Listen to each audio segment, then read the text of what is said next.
The Disney Channel original movie Tiger Cruise premiered in 2004, presumably after a room full of executives sat in a Mickey Mouse themed boardroom, looked at their watches, and said, I think it's time. We gotta make a movie about 9/11. And guess what? As a country, we collectively swallowed it like strawberry wine. After all, it's not new for the magic of Disney to dabble in the darkest days of America's international politics. And yes, I'm looking directly at you, propaganda piece Daffy Duck, for choosing such an ill-advised time to visit Germany. However, today we'll board the USS Constellation for a semi-true story about brave civilian compliance that features a 6th grader named Maddie, who gets caught between hating her dad and also having to respect him while touring on an off-duty Navy aircraft carrier, along with hundreds of other family members of the enlisted officers, all of which happens to take place during the terrorist attacks of September 11, 2001. Oh brother, what could possibly go wrong next? And that's the sense of cavalier exploitation that drives the plot of the entire movie. So salute the flag, recite the Pledge of Allegiance, and say a heartfelt thank you to a veteran who needs actual financial support and mental health care in honor of today's patriotic, recruitment-focused film with a cast of celebrity A-listers, stupid subplots, and painfully poorly green screen backgrounds. It's a tear-jerking tale of American heroism, questionable continuity, and re-traumatizing military propaganda intensive installment of a Clip Breakdown.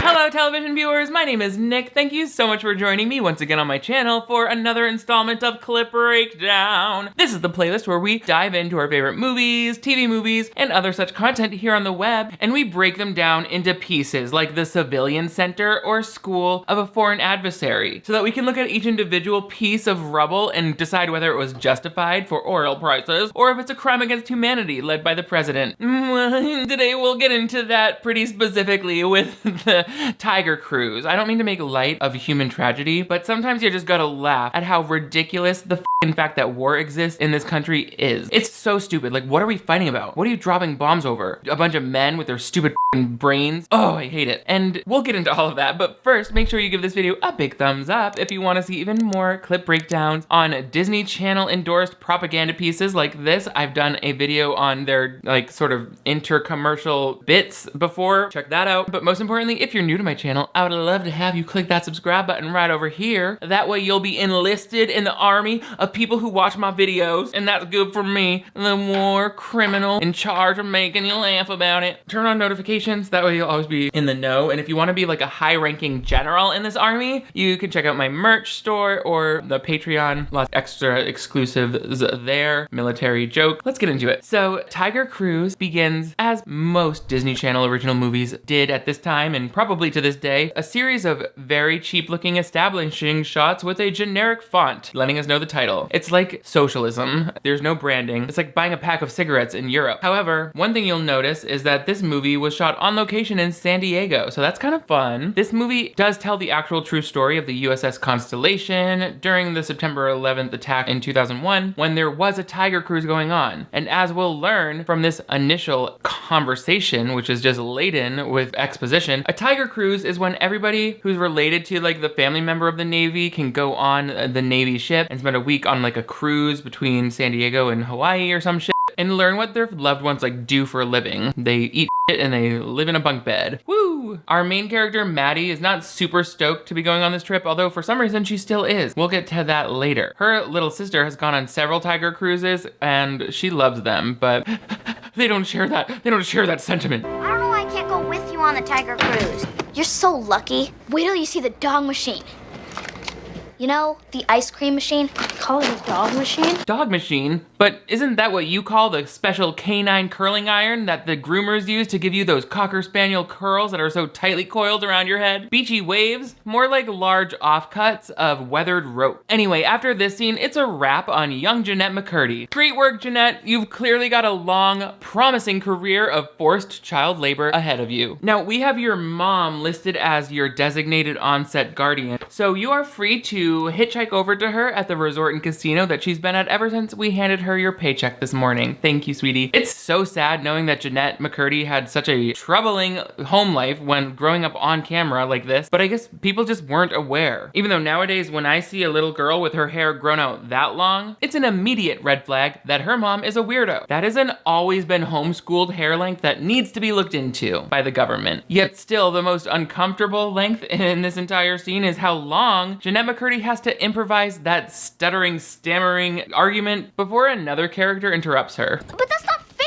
I want to go and she doesn't, and she's I want to go, and she doesn't, and I never, and you aren't, and we ever, and all of us, and nothing else, and why not now, and who saith which, and I am he, as you are me, and we are all together. Okay, can someone else in the scene interrupt her with some parallel dialogue? Because she's carrying this improvised sibling conflict on her back. I feel like she's about to accurately start quoting Gertrude Stein, and she's never even read those books. So Jeanette McCurdy stammers out of the room, and the mom is like, so you still haven't told me why you want to go on this tiger cruise. You've had all of the opportunity. You've never gone to see your dad, and he's been begging you. And Hayden Panettiere's character, Maddie, plays it super cool by being like, just shut up, mom. You wouldn't understand. It's nothing. It's just a mystery that you'll never know. It's like, girl, no. If you want your parents to really not ask you what's wrong, you just act like nothing's wrong. Be like, I love my dad, and we have no estranged relationship that I'm not even worried about. Like, they'll back off. Do you think they want to talk to you about your mental health problem? It's so boring for them as parents, I would imagine. That's why I don't have a kid. I'd be like, ugh, back to me. I owe this sponsor a video. And they would be like, what? There's so much here that I completely forgot about. I mean, it's been so long, and it's all just rushing back to me now. It's like when I catch a whiff of Jergens self-tanning face lotion, and I just am immediately transported back to 9th grade when I would slather that on and then go for a walk in the rain trying to look cool. I'm always fascinated by how certain scents or fragrances are so strongly connected to my memory. For example, Armani Code takes me right back to sophomore year, crying underneath the Christmas tree because I liked this guy who was never going to like me back. But it also works for happy memories too, and that's what I love to explore with the fragrances that I collect nowadays. Thanks in part to the sponsor of today's video, Scentbird, I have fragrances now that I wear whenever I want to feel super confident, and I don't think I would have such great taste if it weren't for a service like Scentbird, which helps me find new fragrances that I love and gives them to me in a way that I can take them anywhere. This month, I picked out an exciting new fragrance that I'm loving called Salt Air by Skylar. This fragrance is designed to emulate that amazing fresh quality that the air has when you get even within like a mile to the beach. I put this on and people were like, did you get back from the beach? But like an exclusive VIP sexy beach? Look at the bottle. I matched it with this sky blue Scentbird case. I love the coordination. I'm also loving Morning Wood from the brand Boyfriend. I've never really explored too many woodsy notes, but this is a great entry into that whole range, and I just love finding all these new fragrance notes and being able to identify them when I smell the fragrance. I feel like I'm becoming a connoisseur. A standout surprise for me was this one, Silent Street by Derek Lam, I.O. Crosby. It's inspired by the feeling you get when you go down a quiet side street in New York City. It's magical. If you didn't know, Scentbird is an amazing service. You get to try your first fragrance from Scentbird for only $8, and then every month thereafter, it's only $16.95, and what you're getting are these generously sized vials. You can change your fragrance every month with Scentbird. I know how scary it is to commit to a full-size bottle of fragrance when they can cost like $300 sometimes more, $550. But I mean, to get a good designer fragrance or a luxury fragrance, it's at least $150. We know that. But Scentbird has over 700 fragrances that you get to try for a low monthly price, and this is well over a 30-day supply. It's a great risk-free way to hunt down your signature scent, and like I said, these travel cases make them the perfect on-the-go accessory. You don't have to worry about things shattering or accidentally spraying. I love these cases. They have a lock, and they're not just gonna mail you whatever they have in stock. You get to choose the fragrance that you want. If you're interested in trying Scentbird, then use my code 55NICDiRamio or the link below to get 55% off your first month with Scentbird. That's half off of your first vial. For $8, you can't beat that kind of deal. Again, get over half off your first product, 55% savings with the code 55NICDiRamio, or use the link below, or scan that QR code if you're digitally inclined. Let me know what fragrances define your best memory theories in the comments below. I can't wait to hear your thoughts. Anyway, let's go quickly and meet the other kids who are going to be in the subplots of this movie. We have Anthony. He's being dropped off by his dad to go stay with his brother on this tiger cruise. Oh my god, I'm already yawning because Anthony's life sucks and I don't care about his storyline. Then we have this other girl, young woman. I really have to look up their names, don't I? Boo. Boo to their names. Grace. No, not Grace. Tina. She is the sister of Grace, who she greatly admires, who is a Navy officer. And she is so excited to go on this tiger cruise. She's like talking to every stranger about like what the Navy does and who the Navy is. It's like, we understand government. Just say you're going to visit your sister. We get it. Oh, and then we meet Joey. Oh my god, he's even more boring. I'm yawning. My yawns are letting you know how much I hate everyone in this movie. Joey is getting dropped off to visit his mom on the ship by his dad. Apparently, the single dad, I don't know if they're divorced or what, but goatee dad is like, I'll miss you, buddy. And the flight attendant is like, he'll be fine. You can't promise that, lady. You're getting on a airplane. Those things go down all the time. You don't know. You don't know who's gonna be what. Anyway, they all get on the flight to Hawaii to fly, ship back to San Diego. Do you think I care? Tina is the most excited of all though. We'll see that first and foremost, along with a 3-act structure that I can really get behind, but also don't want to support in any way.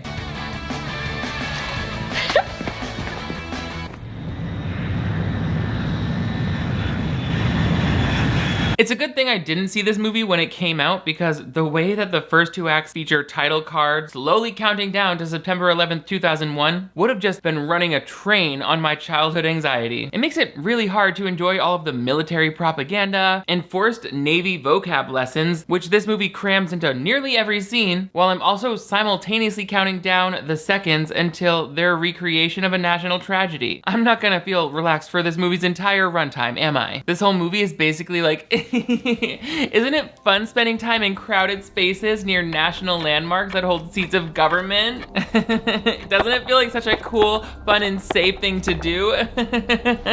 Well, it's not always going to feel that way. Like, okay, scary. Why is Lizzie McGuire making me face my own mortality? You're watching the upcoming destination of your 6th grade field trip get recategorized as a high-risk target within the urban attack surface that you live in. Only on Disney Channel. Bump, bump, bump, bump. Like, okay, kids, just start to think about the safety of you and everyone you know in the place where you fall asleep at night. It's gonna be okay. I would not have been ready. I did not watch this movie because, surprise, surprise, it was not a highly rated Disney Channel original movie because it dealt with 9/11. I think we can agree that's gonna be a lot for kids. Even, I think, I was in 5th grade, 5th, 6th, 7th, 8th. I was in 8th grade when this movie came out, and not only did 9/11 totally traumatize me, as it did many of us as children, but I also was not gonna watch like a recreation of a true story that was like, this one has a parental guidance at the beginning of it. It's like, that's boring. I don't mean that to sound glib. I'm looking at this through the mind and the eyes of a much younger me, who in many ways was smarter and wiser. What does that say? If I put on the glasses, I seem smart about it. What does that say? And a college essay. Anyway, the plane lands in Hawaii after we see like on the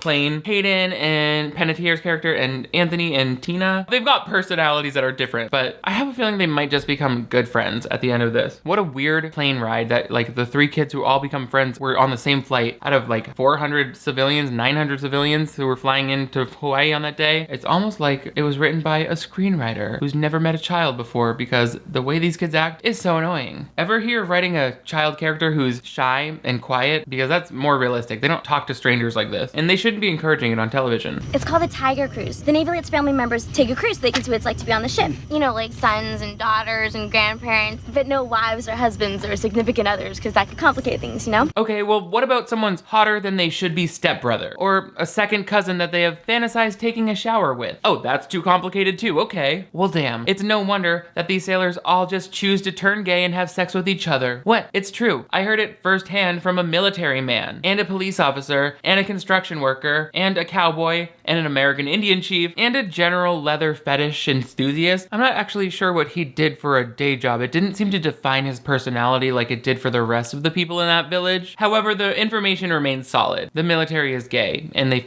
each other. Come at me, Uncle Sam. You can Me too.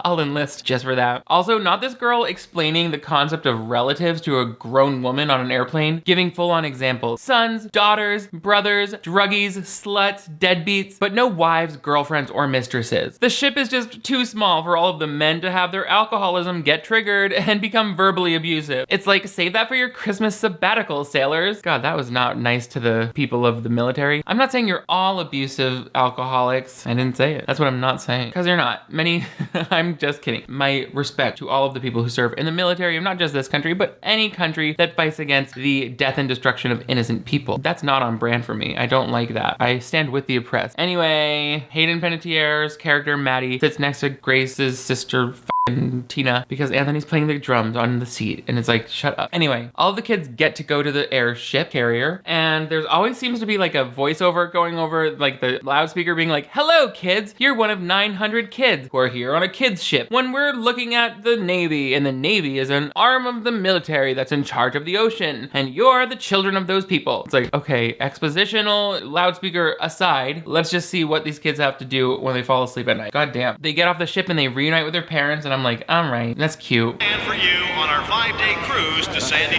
Great! It's Tina! Joey! Over here! There she is! Hi! Children, welcome aboard the USS Poorly Rendered Green Screen. Everything you see is kind of seemingly right behind us, being weird and not looking right, thanks to the movie magic of Disney, who produced this feature film by harnessing nearly 1/16 of the computing power implemented by local meteorologists every day. And the results, they speak for themselves. Whoa, it's like I'm really in the Navy, the song by the Village People. Land ho, sailors, hoist the main jib. Jimmy the portside boat lingo. Lube up your assholes. Land ho is the sluttiest circuit party on the 7th sea. Last year, everyone who went ended up in a medically induced coma. So, get ready. As we sail through the uncanny valley in this movie, you'll actually see a green cast bouncing off of the green screen and bleeding onto a lot of the actors, which is really great. Good lighting. You'll also see dissolving arms and phantom flyaways when people move too fast. But mostly, you'll see all of the naval aircraft carrier stock footage that was available from Getty Images at the time. Even if it's constantly making it seem like they're on a different boat, or like the boat is sinking, or if it's floating in the air, or sailing in the opposite direction that the characters are discussing. Mama, Disney Channel was not trying to craft an Orwellian masterpiece, okay? The Navy was threatening to withdraw their funding unless this movie premiered on the 3-year anniversary of 9/11 in order to increase enlistments among those barely legal teens just in time for the new year. And guess what? They did it. Because this is America, the land of enticing children to throw away the best year of their lives in order to escape the financial burden of college. Home of the brave. Oh, I wish I were an Oscar Mayer wiener, for that is what I truly like to be. Okay, I forgot how our national anthem goes for a second, but I feel like that's really close. Same ba-boo-ba-doo, like trumpets. Yeah, it's close. Time for Maddie to meet her dad, who, surprise, is played by a real actor named Bill Pullman. Maddie's curls have not fallen out even a single lick since she left the house 2 days ago, so congrats to her for having the world's first travel curling iron before Amazon even existed. That bitch, I'm jealous of that bitch. I've got to head back to the bridge, but after you get something to eat, maybe you can meet me on the bridge. Was this dialogue written by the bridge? Because she keeps getting brought up by name and it seems a little redundant. I gotta go back to the bridge, but maybe later you can come meet me on the bridge. Then I'll tell you all about my favorite area of the boat, the bridge, and then after that, I can show you where I saw my first dead body, the bridge. Like, are you bridge obsessed much, Bill Pullman in his Botox era? Don't believe me? He was 51 when he was shooting this movie, playing the Gen X dad of a 6th grader. His forehead looks smoother than a placid lake. His jowls more plump and youthful than a teen with tonsillitis. You can't tell me that's not early 2000s plastic surgery. We know what we see. We know what we see. Now, we get to meet a few of the other family members of the Tigers, who are like brats, as you're called. If you're the child of a military person, you're called a military brat. But clearly Maddie hates that, because whenever she's asked that by like Tina, she's like, I'm not a brat, okay? And it's like, okay, I'll call you a bitch then. But one such brat is a military brat, but like the dad version of the cook on the ship, one of the cooks who he's like not so proud of, this dad, because he's like, I was in the real military where I shot kids, and my son just makes grilled cheese sometimes. So like, ugh. And he's talking to Joey, who, by the way, has an interesting connection to this film. We'll talk about it. Dad a squid? No, sir. My mom.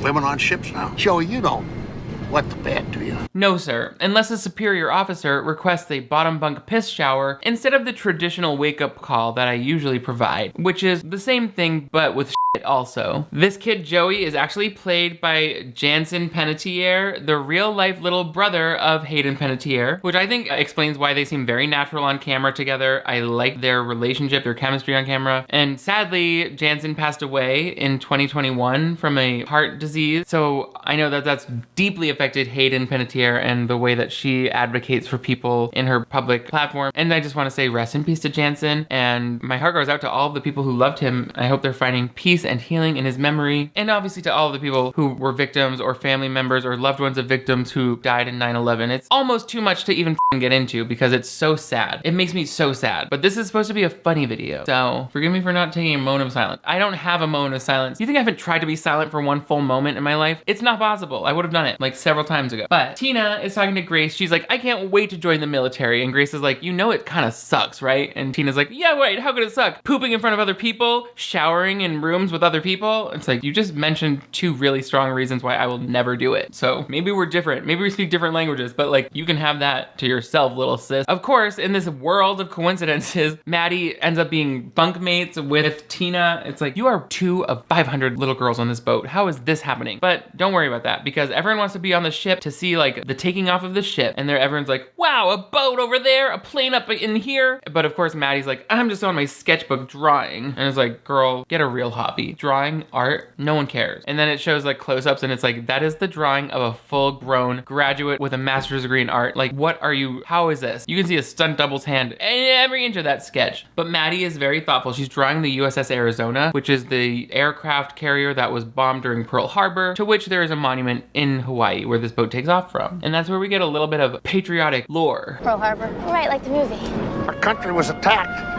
It took 1,100 crew members to their death, December 7th, 1941. That's a date that will live in infamy. Okay, so you're really good at memorizing the dates of bad things that happen. I think you're gonna find that skill very useful in the coming week, and also throughout the rest of your life. Pearl Harbor was a terrible event, and later, a terrible Josh Hartnett vehicle. But for these characters, there's something a little more relevant on the horizon that nobody could have prepared for. Except for the Central Intelligence Agency and George W. Bush, but they didn't do anything about it. It's giving gatekeeping girl boss. It's giving negligence. It's giving treason. But we're not allowed to talk poorly about the military in this movie because they're letting us borrow their planes. And anyway, this is all just allegedly, in my opinion. Don't sue me, government, and don't vaporize me with your secret laser technology, super government. Just my opinion. Just my opinion. It's a hell state. So anyway, salute the USS. Oh, don't touch the microphone, for that's what carries the sound to the people. They salute the USS Arizona, which is a covered tent in this movie. It's like, okay. There are all these demonstrations on the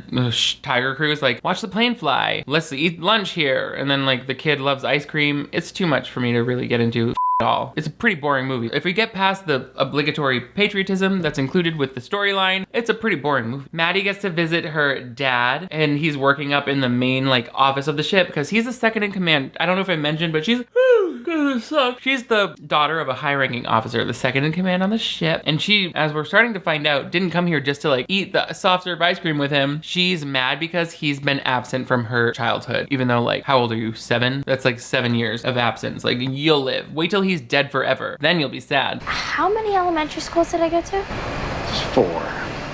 5. Right, you got me. It's not easy making small talk with your daughter, huh? Yeah, especially when she's being a Dad's like, I'm sorry you had to move to 5 different elementary schools when I was away, but do you know how many elementary schools I've had to blow up just so that the president could say he kept gas prices under $4 for his entire term? But sure, go ahead and corner me. Confront me on how the frozen pizza tastes different at this school than it did in 3rd grade, even though it's all provided by Cisco. Dummy, little bitch.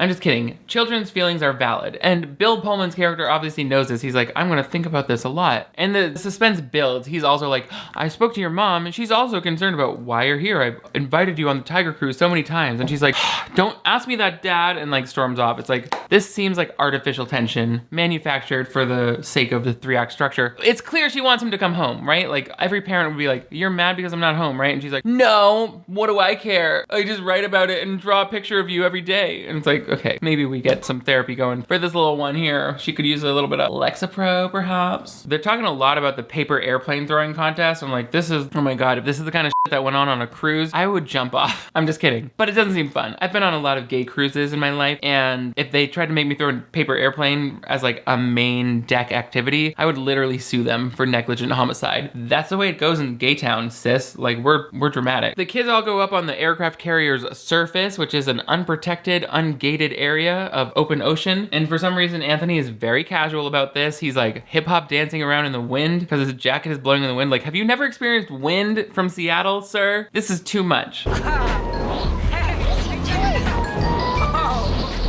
get away from there! Anthony! Anthony! Cool. Oh, Anthony, always falling off aircraft carriers and getting paralyzed from the neck down. You goofball. Oh, I think he soiled himself. We need one of those helicopters. In case you were worried for this child actor's safety during the super convincing stunt, just look towards the bottom of the screen where you can actually see the studio floor where the green screen ends. That should really help break through the fourth wall, enough to let you step away from this gripping story all about how you or your older brother should join the military right away. Anthony's a little mischievous. That night at sunset, Bill Pullman's character talks to Maddie. He's like, I've talked to your mom a lot about what you said. There's some truth to it. And I found your sketchbook. Can I look at it? And she's like, I guess it's just the most personal thing in the world to me, but sure. It's like, girl, you meant to leave that in his office. Wow, these are good.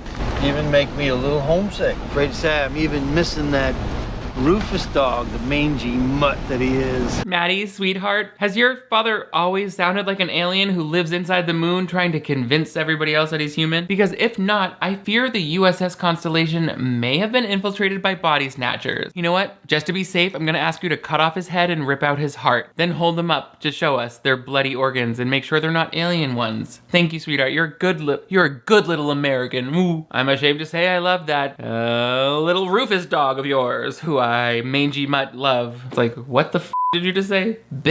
Court-martial. Look at their poorly green screened horizon. You better sail into that sunset. You better sail into that sunset and never come back. Bermuda Triangle. Anyway, Maddie's like, oh, my dad kind of loves me, but not enough yet. Because they're trying to build up to this scene where he's like, he gives her the big shebang of like fatherly love. But baby, we know there's at least 2 more days left in this storyline.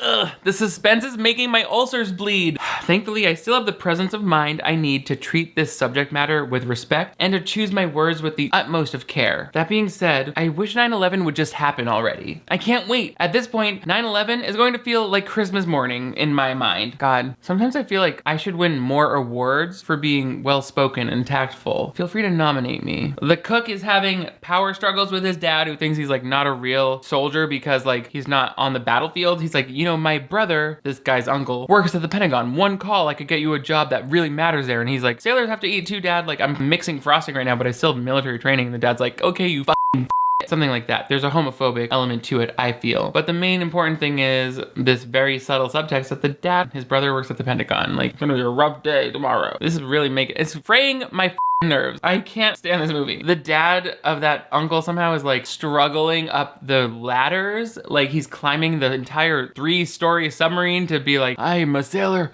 I can make it up the boat. I thought he was gonna have a heart attack. And this is just the first example of like a subplot storyline that feels like it's being set up and then abandoned. Because I really thought they were gonna be like, oh my God, that guy's dad is dying. And then Maddie sees her dad like perform CPR on him or something to save his life. And Maddie gets to realize like how important he is. No, none of that. The dad never does anything heroic the whole movie, but like there were opportunities for that to happen and change her mind, but it just kind of happens instantaneously for her. What she does do is sneak up with Tina, who wants to see Grace take off her fighter jet during the air show, and Anthony helps them like sneak up to this certain restricted area, but that's very risky because even a stray pebble or a bolt could throw the aircraft carrier plane into orbit, I guess, and people explode all the time for much less. So they don't want kids running around up there, but the kids sneak up there and the air show continues to go on without a hitch. Thank God. Front are the Black Aces.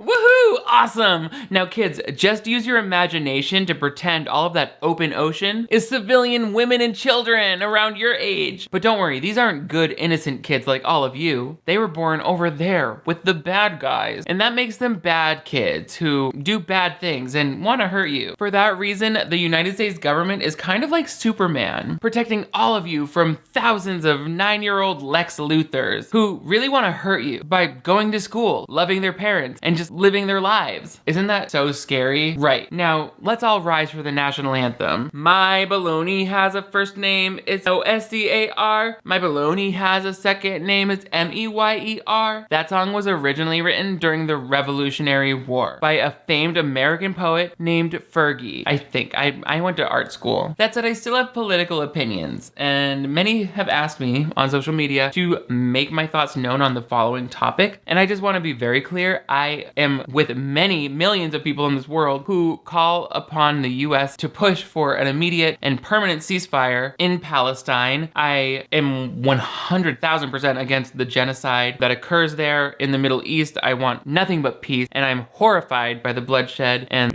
more than 30,000 Palestinian lives that have been lost, most of whom are women and children, and then the more than 2 million Palestinians who have been displaced or bombarded or had their livelihoods threatened ever since the attack on Gaza on October 7th of last year. The US is still providing aid to Israel in a way that directly supports continued attacks, death, and destruction in Palestine. For anybody who is unclear about my stance, I 100% urge the president and the US government to take the steps necessary to end this bloodshed by creating a ceasefire, which I believe the president of our country could do with a single phone call by making our financial aid to Israel a condition of that ceasefire. From what I read, there would be nearly no way that Israel could continue this bloodshed or this attack on Palestine in the scale or the aggression that it's currently doing without the aid of the US. I'm not an expert, and my fear of saying the wrong thing has maybe prevented me from being specific about this topic for months, but this is how I feel, and I want to make that clear as we talk about the Tiger Cruise of it all. The kids all got in trouble for being on the airfield at the time of the Bodie boat plane show, and they're all in trouble. And the parents are like, you're in trouble. But there is more or less a slap on the wrist. The kids get to go back to their normal lives on the Tiger Cruise, watching the fun exhibits and shows that go on from the off-duty officers. I hope life is always this carefree. Welcome to the Tiger Cruise 2001 Talent Show.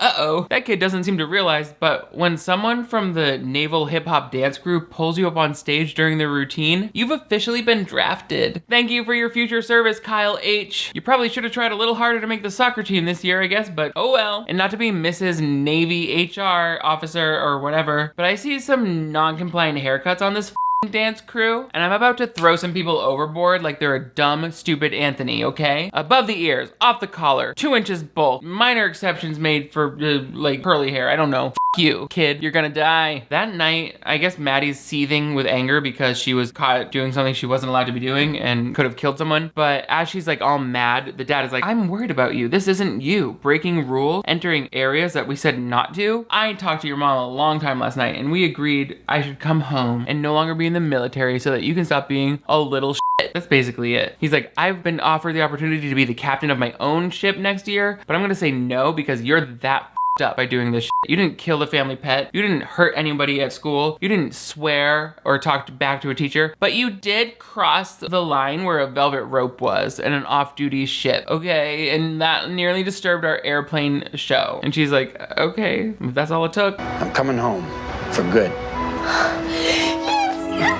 Are you sure? Of course he's sure. He'll be returning straight home on September 12th, 2001. And there's nothing with any historical precedence that could happen in the next 2 days to stop him.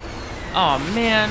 Maddie, sis, have you thought about taking this emotional pain, layering in some survivor's guilt, and then carrying it with you into adulthood where it will impact every relationship you have, both romantic and professional? Let's try that. Let's try that instead of your dad coming home ever. The next morning, Maddie wakes up to alarms and it's 5:15 in the morning, which would be just after 8:15 a.m. I think we all get it. September 11th has officially happened on the East Coast. If it weren't clear, let's just show the footage of the f***ing actual attacks that so many kids in the country will forever have seared into their minds as like the worst thing they've ever seen. Sir, there's a second one. A quick reminder, next month's Disney Channel original movie is about a girl who accidentally turns her brother into a dog using the magical invention she found. It's gonna be kind of an uneven year. Oh, you crave consistency and stability? Your country is at war, children. Grow up. You should all wake up screaming each day. Also, you have to learn how to use PowerPoint this year, so yeah, life sucks. We've heard. Newsflash. Newsflash. It's a nightmare. This point on in the movie is really like, it rolls right past you. We're at the 45-minute mark, and the rest of this 90-minute movie is basically about Maddie being a really good babysitter during a time that's stressful for her dad, because all the other kids are like, I'm scared, and she's like, don't worry, I mean, it's probably not gonna blow you up too. But no one knows. The civilians aren't told anything. The dad, as the captain of the ship, has to explain to all of the Tiger Cruise kids that, like, you know, here's what happened, and they have this very Mr. Rogers explanation of what the September 11th attacks were and what they knew at the time, and the kids are like, what? And the dad of the cook, whose brother works at the Pentagon, is like going crazy. He's like, you gotta let me call them. And you know, they're like, for security reasons, there are not any messages going off this boat again. And he's like, I'll literally blow this place up if I don't get to call my brother. And they're like, sis, you really want to be talking like that right now? Like, come on, don't make us put you in that little cage downstairs. But anyway, Bill Pullman is like, you give me his name, his number, and a self-addressed stamped envelope, and I'll find out what I can. It's not good news. Unfortunately, I'm not trying to laugh at the realness of the situation, but that character's brother worked in the section of the Pentagon that was also attacked on 9/11, and everyone's like watching the news being like, is there gonna be more attacks? Or is there a plane gonna crash into us here? And everyone's like, we don't know. But here's the good news, we don't know. But also, here's the other good news, we have guns, but also, we don't know. And also, there's 12-year-olds here, so we don't know. It's like, oh my god, damn, this must have been a stressful moment. Maddie has lots of heartfelt conversations in the next 30 minutes. She cries to her dad. They are all unsure what they're gonna do, if like the kids are gonna be dropped off. The cook's dad, who's still waiting for news on his brother, he's like, I saw them loading ammunition onto the ships. That means we're going into battle. It's like, you really think the government is gonna send 900 civilians into a battlefield on an aircraft carrier that was meant to be a leisure cruise? Like, I think they're gonna not. But they're all like, are we really going into battle? And Bill Pullman has to be like, everyone, please use your heads. Please use your head. We're gonna drop you all off in Seattle, and we can't talk to your kid's parents, so like, whoever's an adult on the ship is gonna have a kid at their house for the next few days. That's all there is to it. And like, they kind of worked it out pretty quickly and behind the scenes and not part of the movie, but the movie is good in that it's filtered through the eyes of a child. Maddie's character, who is sitting there in the TV room where they're just trying to watch movies, trying to stop Anthony from watching the depressing news, while also like comforting Anthony because he lives in Staten Island and saw kids' parents probably perish in this attack. It's a complex movie. Come on, Disney. This is the third movie in total, but the second in Disney's history to have a parental guidance suggestion at the beginning. The first one being Don't Look Under the Bed, a movie which I've covered here on this channel, yet very few people relatively have watched, so maybe check that one out. And also Wendy Wu for like simulated violence. They had this warning at the beginning, but this one it was more like, let's talk to your kids about 9/11 now that it's 2004, right? That's a good time. But they also show that life is able to go on after these tragedies, and Maddie realizes it is okay to laugh sometimes when something really funny happens. Sex and the City 2.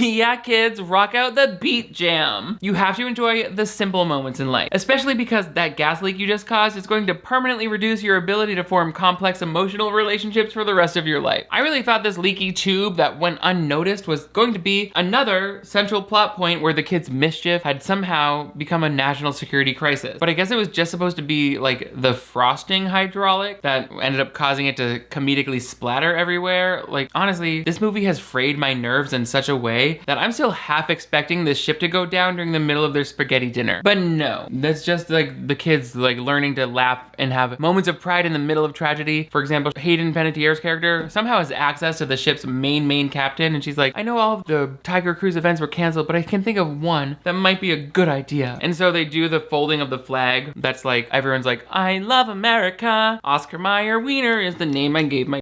So she's like learning to be good and obedient in the name of keeping her country calm, which is, I think, the main message here. Otherwise, what happens? The cook and his dad learn that, I'm sorry, we looked it up and your brother is dead from the airplane crash. So sorry. Don't tell anyone. Like, literally don't, or we'll put you in jail. And so this uncle who's been belligerent and the son who's been like, my dad hates me, are bonding over like, I would love to go home to see my uncle's funeral, but like, I'm gonna stay because like, I'm a hero. And the dad is like, you're right. We landed here in the Seattle. Just go. Just like, go back on the boat. You've got a war to fight now, I guess. And like, you're gonna be at war forever. So it's fine. Anthony says goodbye to his little brother and he's like, thanks, I respect you now. And the brother's like, good, stop getting in trouble at school. And then Tina is like, goodbye, Grace, my sister. I changed my mind. I probably don't want to join the military anymore because this shit. And she's like, good, that's what I was hoping would be the outcome. And then and Maddie is like, Dad, I turned out to change my mind. Like, you should stay here and keep doing what you're doing. It's important. I'll be okay. And he's like, really? I don't have to come home and see you ever again? Ah! So like, we're all overflowing with pride over getting exactly what we thought we didn't want. Those good old 9/11 attacks changed our mind. Ooh.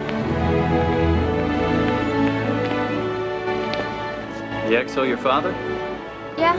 And who the f are you? Sergeant Smiley Stranger talks to kids? You think you can just walk up to me wearing camouflage and I'll tell you anything? What else can I provide for you? My home address? My AIM screen name? Maybe pre-9/11 Maddie was that naive? But I'm in my having PTSD and carrying pepper spray era, okay? So you better just back off or I'll say you made a bomb threat. Don't worry, Dad. Your little girl is gonna be just fine. Oh, and I hope you are too. Bye. And that's the story of how the USS Constellation performed the heroic act of not descending into mutiny during a national act of terrorism. And what did you think? Did you see this movie when it came out in 2004? Or did you, like me, think that it was like a boring movie that they'd show in classes to like be educational? Or were you not alive at the time? And if so, congratulations, you 20-something or younger. Why don't you just go brag about it? Let me know in the comments below, but also give this video a big thumbs up. That way I know you want to see even more very special episodes of DCOM movies like this so that you can have a guided conversation with your parental units about it. But most importantly, if you're new to my channel, I would love to have you click the subscribe button right over here. That way you'll always know when I'm coming in for a landing on your landing strip. Pubic hair shavings. Why did I say it that way? And also I've got merch available and a Patreon where you can access exclusive videos and virtual watch parties. You guys are all the greatest. Thank you so much for kicking your frosting hydraulics into key gear with me today for this semi-autobiographical story of no one. You guys are all the greatest. I will see you next time. Oscar Mayer!